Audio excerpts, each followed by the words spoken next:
it's great to have you here on the White Owl Talk series. The purpose of this series is to learn important life lessons that young people can emulate.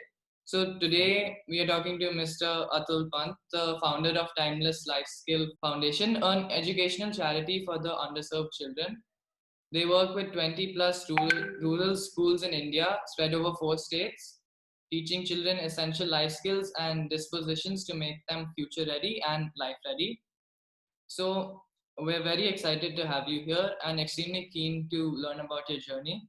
But let's get one thing out of the way before we start. What are timeless life skills? So life skills has a very broad definition. Yeah, there are as many people as definitions of life skills. So right from ability to cross the road, health, safety, nutrition, sleep, whatever, everything is a life skill.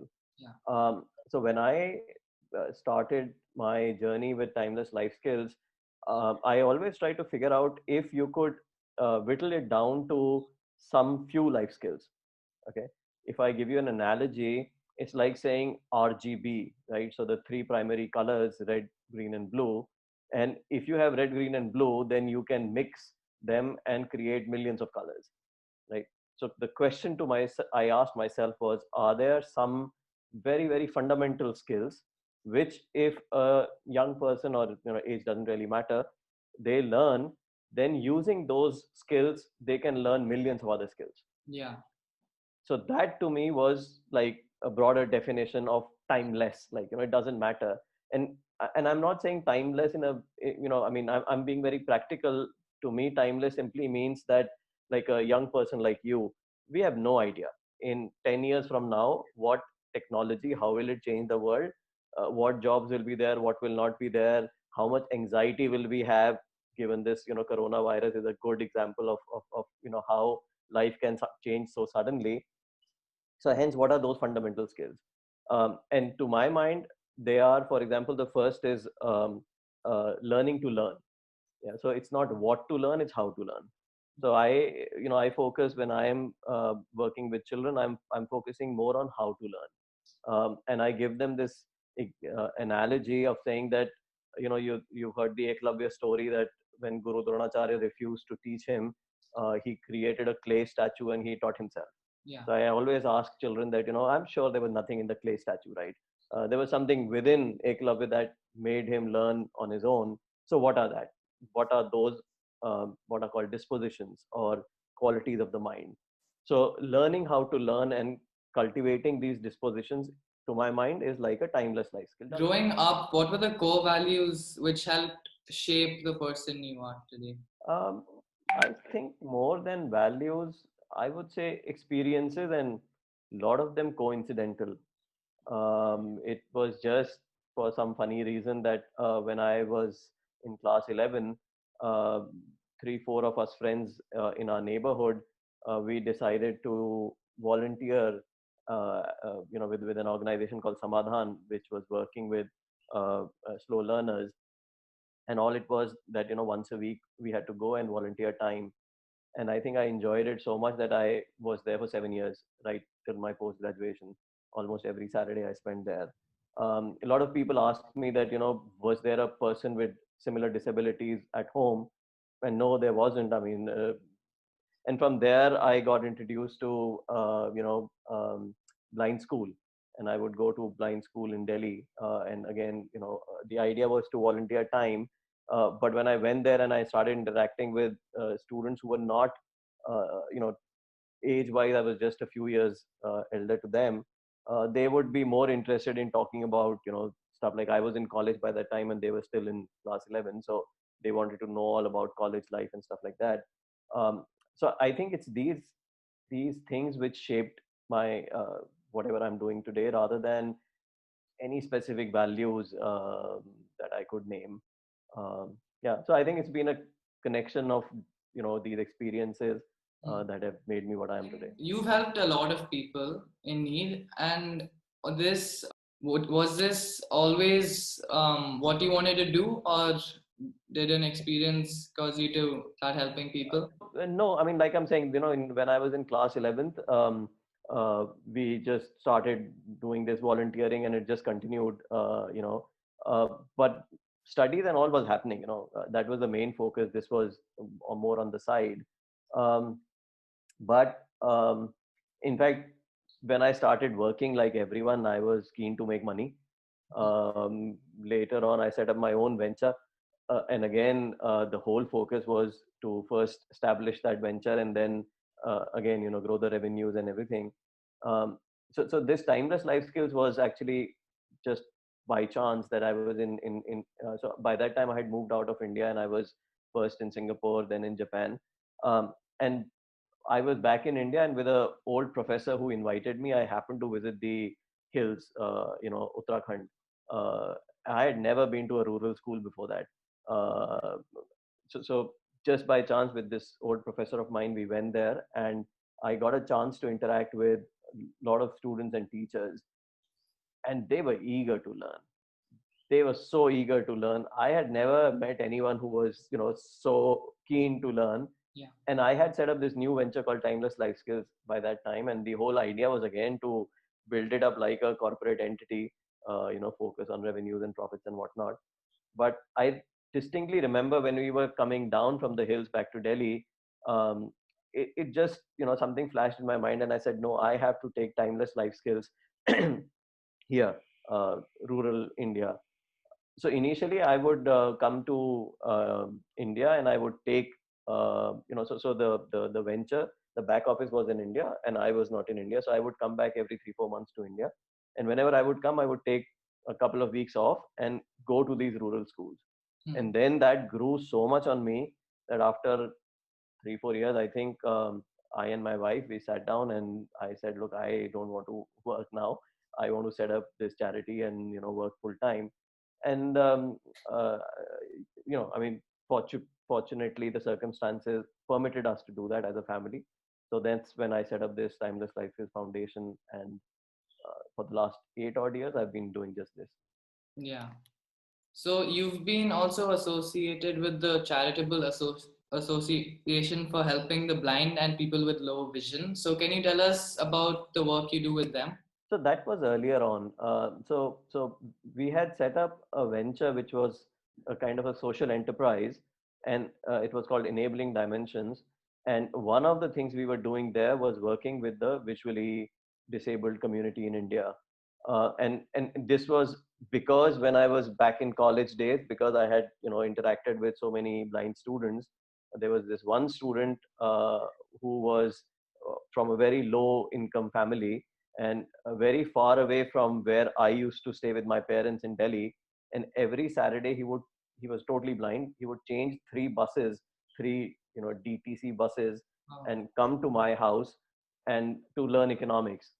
So I had seen that hunger that it is there. So when we set up this venture called Enabling Dimensions, we said we will have our own little non-profit thing. We were a very small entity, but we thought we'll have that. So we first created an online community called Enable All, which was career guidance and all this kind of stuff for the visually disabled community. And then we created a couple of other products because many of these students, they were either aspiring to join government service, for which they needed to prepare for competitive exams, and the learning material for competitive exam was not accessible, like magazines and all. So for a blind person, that's not accessible. So we created these accessible electronic products like DVDs and all, CDs and DVDs. And like that, we also created a game called Spellwell, because English, because of this, BPO, the all this call centers and all, which were a lucrative business, lucrative employment opportunity for somebody who was visually disabled. Uh, to help them better their English, we make those kind of products. So that, yeah, that was a earlier stuff that one we did, what we did with the visually disabled community. Okay. And did you face any challenges for your charitable organization, the Timeless Life Skills? And if so, how did you overcome them? Yes, of course. I mean, challenges are always there. Yeah. There is nothing which kind of just goes smoothly.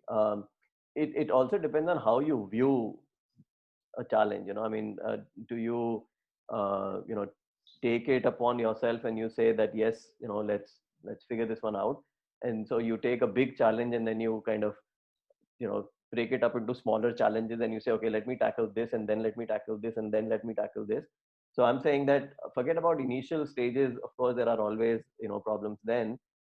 If I take the example of right now, since the lockdown began, and since we started online classes for rural students, there has been a challenge every day, right? Because technology is a challenge. How do you figure that out? So, for example, when we started off, like for example, a kid like you, right? You don't have a problem in terms of accessing the internet. Yeah. Okay, you've got your own, I'm sure, your own equipment. You have an internet connection and all that. Whereas many children in rural India, either they definitely, most of them do not have their own device. They borrow from their parents, and sometimes even the parents, they don't have a smartphone. Almost everyone has a phone today, but they don't have a smartphone. But then this whole thing works only if you have a smartphone. So we had to figure all these kind of things out, that so okay, so we understand that the child is going to borrow parents phone, and will have access to a phone only maybe for a couple of hours in the evening or something like that. So we had to design the whole courses in a way that we would post like on a Monday, but then give 3 days to one group, so that to ensure that everyone does get access. And then even then we were leaving out children who didn't have access to a smartphone. So we had to think about like a hub and spoke model, that we would tell some child who had a phone to say, why don't you take further classes.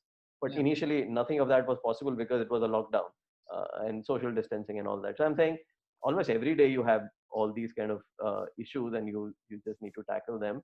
And I think one issue that will resonate with you is how how to make how to make sure that the online classes are not boring, Yeah.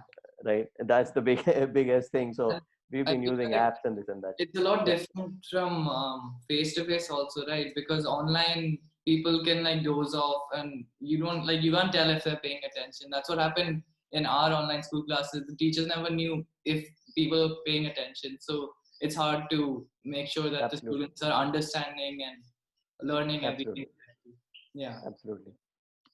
What do you love the most about your job? I love everything about my what I do. I think my suggestion to young people would be that you need to figure out what makes you jump out of the bed every morning. Yeah. Somebody asked me this kind of a question. I told them that, look, to my mind, timeless life skills. If you have a good idea, Varun, you have a good idea. You call me at 2 o'clock in the morning, and you say, I've got a great idea about timeless life skills. In 10 seconds, if I'm not, absolutely attentive to you, and that's what I mean. So I'm saying I love everything about my job. I love the challenges. I love interacting with kids.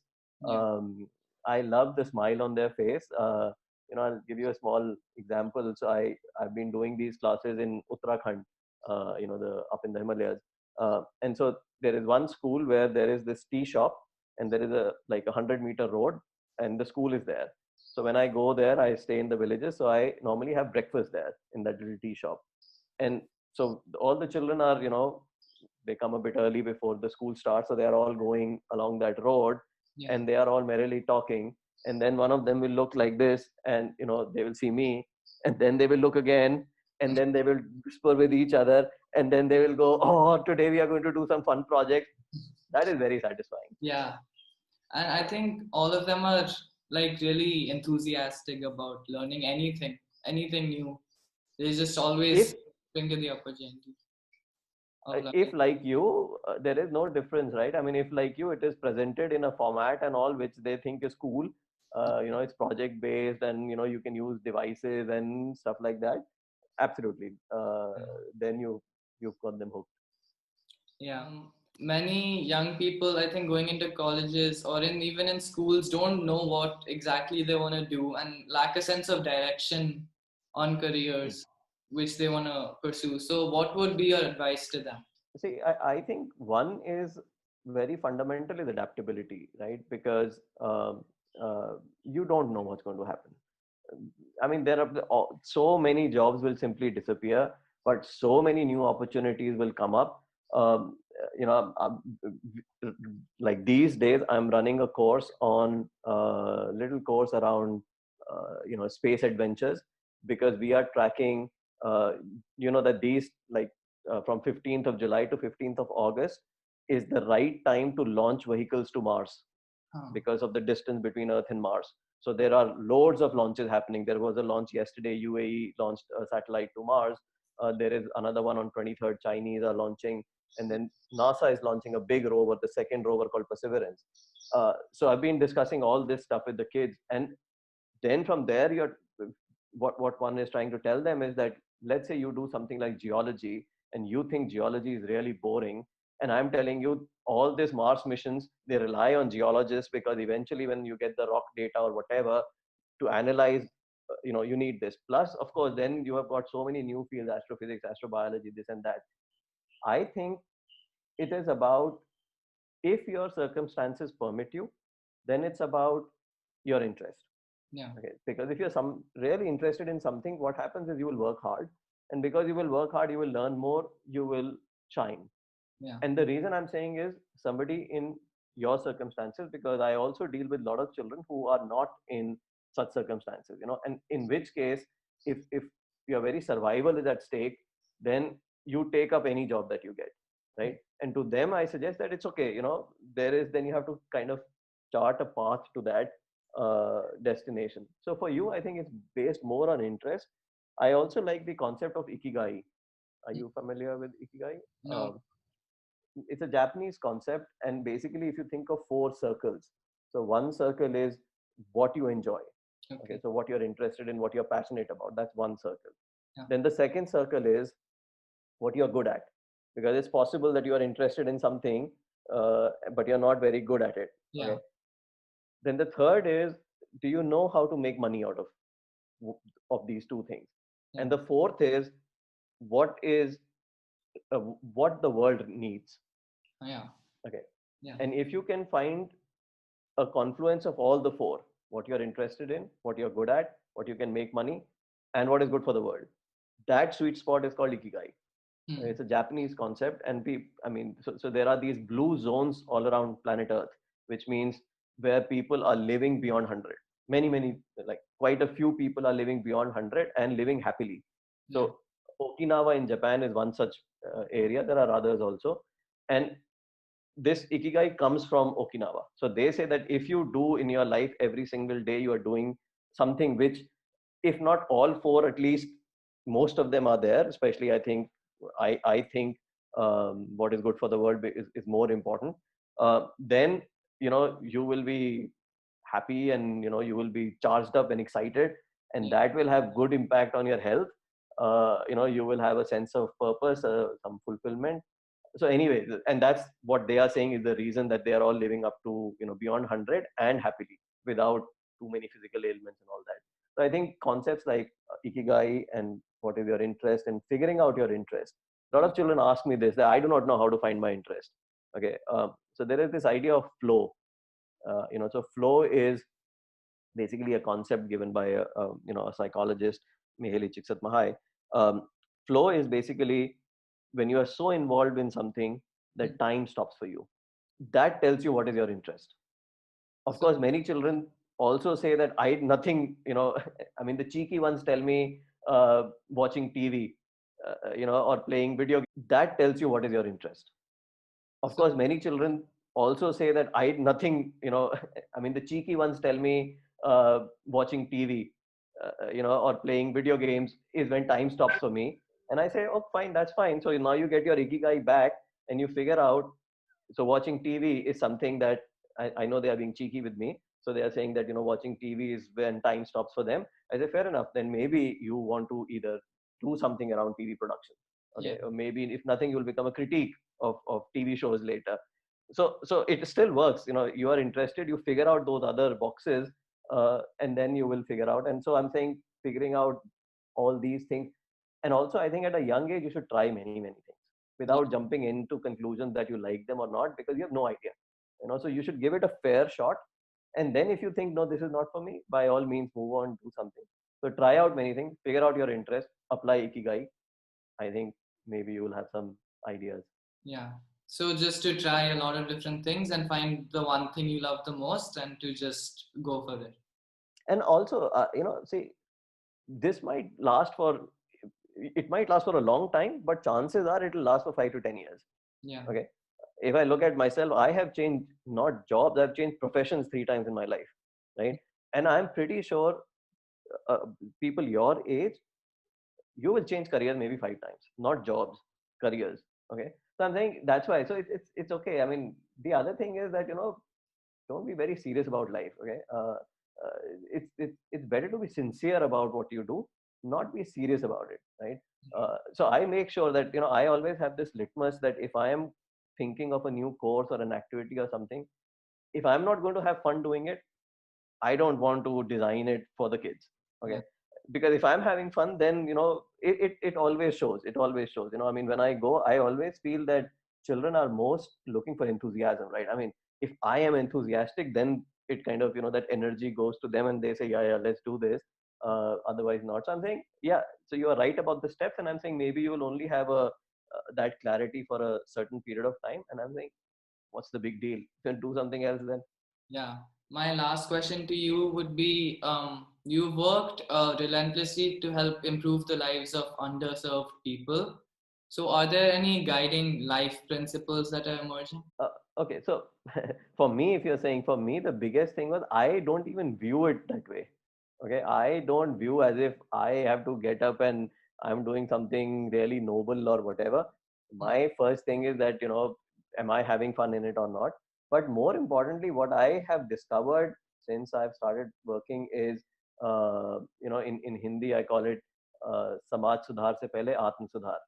Okay, that before you try to sort out the world, sort out yourself. Yeah. Okay, so my focus is more on myself, and by that I don't mean in a selfish way. I simply mean, for example, better understanding of my own biochemistry. Okay, that you can try it out. Okay, biochemistry, your happiness is dependent on your, hormonal activity or whatever, right? So the more you understand that, the more you understand simple things like exercise and proper adequate rest and nutrition. Take those 3 things, you will anyway feel high on energy, right? So I'm saying, for me, the learnings have been to get to know myself better. And in working, it so happens it's timeless life skills right now, but I'm sure if it was something else, the focus would still be that. So I'm saying, in your own individual capacity, call it like an evolution, or deeper self-awareness. I think uh, that's what I have learned most, doing whatever I've been doing for the last 8 odd years. Yeah, so that's it. Thank you so much for taking the time to speak with us today. I'm sure many young people will be inspired by your journey and be motivated to make a difference in the lives of underserved. We wish you more success with timeless life skills. Thank you so much, Varun. Thank you.